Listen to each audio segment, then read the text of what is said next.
to Walking Off the Crazy.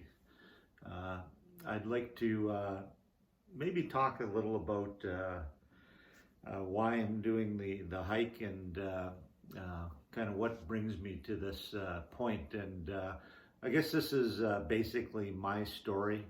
I did title the video, All Those That Wonder Are Not Necessarily Lost, and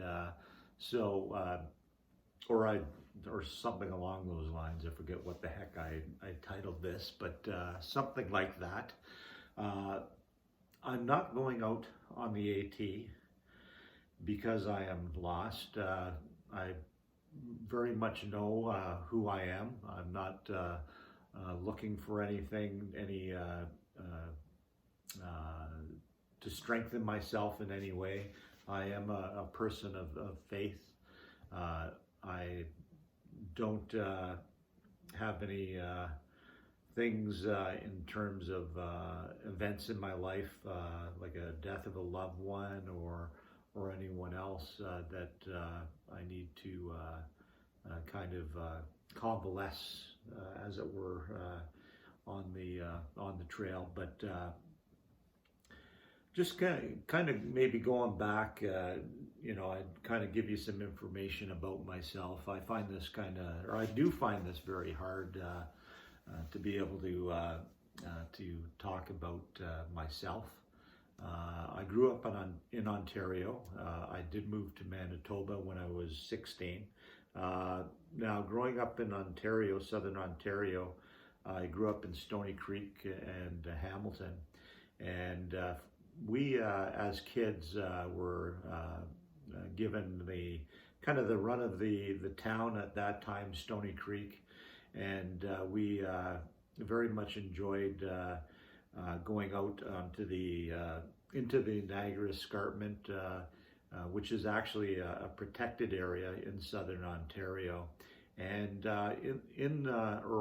on the Niagara Escarpment, running the whole length of the Niagara Escarpment from Niagara Falls to Tobermory on Georgian Bay, they have the Bruce Trail, and it's the longest and oldest trail in Canada. And so we as kids were hiking that trail every other week, and so I have really good memories of that, and maybe in some way that's maybe why I want to in part do the Appalachian Trail. I am doing it because it's a challenge. It's a physical challenge, no doubt. Emotionally, it's going to be a challenge, as well as I'm kind of really looking forward to drawing on my faith and just being able to use that to be to gain strength, to be able to get through some of those times where it's going to be hard to get through when it's raining or snowing, sleet, and and all those slips, trips, and falls.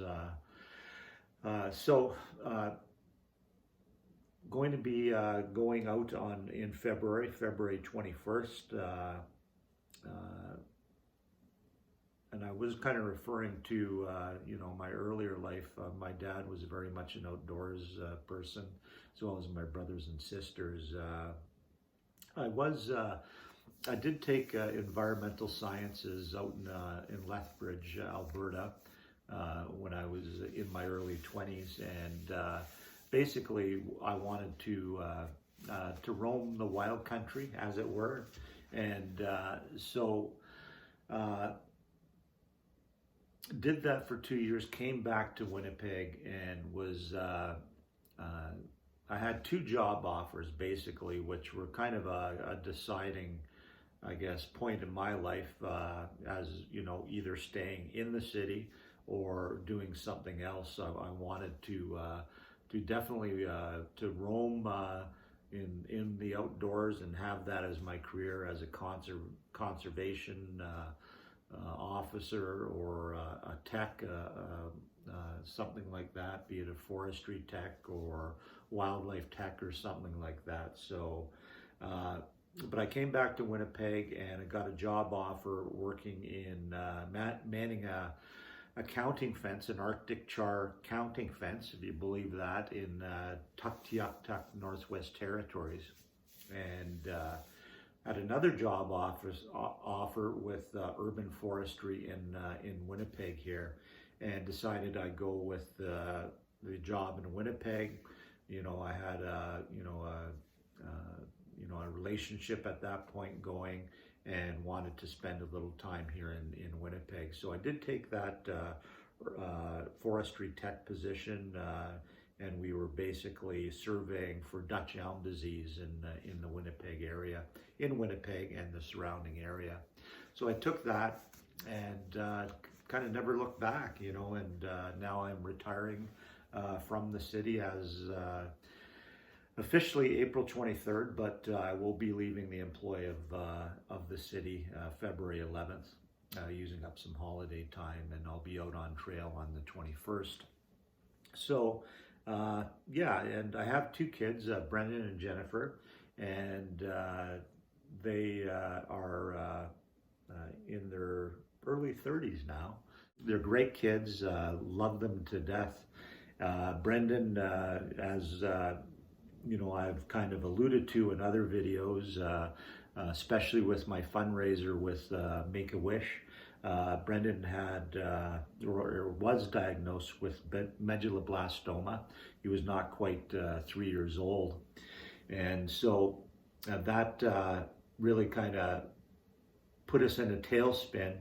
And from that, there was kind of that light at the end of the rainbow in terms of Make-A-Wish. They provided a wish for Brendan, which was Disney World, which I'm sure a lot of kids, would, and there was no difference with Brendan. So we went to Disney World, and it was quite a great trip. It was a great trip for everyone. It was kind of a light in a kind of a dark period. So anyways, that's why I'm running the fundraiser with Make-A-Wish. I've done fundraising with Make-A-Wish with my company that I had, that I was running from 1997 to 2004, which was TNT Tree. So we were doing a fundraiser with Make-A-Wish at that point. And so very much enjoyed that, and kind of looking forward to raising hopefully some money for a well worth cause. And so I encourage everyone, starting February 21st, there'll be a link in the description in the video, and you'll be able to click on that and go and donate. So hopefully you'll do that. And it really is hard, as parents, we never really want to think about, our children being critically ill. And it's something that you really kind of want to put out of your thoughts. But at least for, a bit there, if you could kind of imagine what that would be like, it'll make it that much more easier to make that donation. I'm a corporate safety officer with the City of Winnipeg right now, and looking forward to not being a corporate safety officer. I'm not a regulator type. I don't give out tickets. I am a trainer. I love to train employees, and as well as I'm a consultant with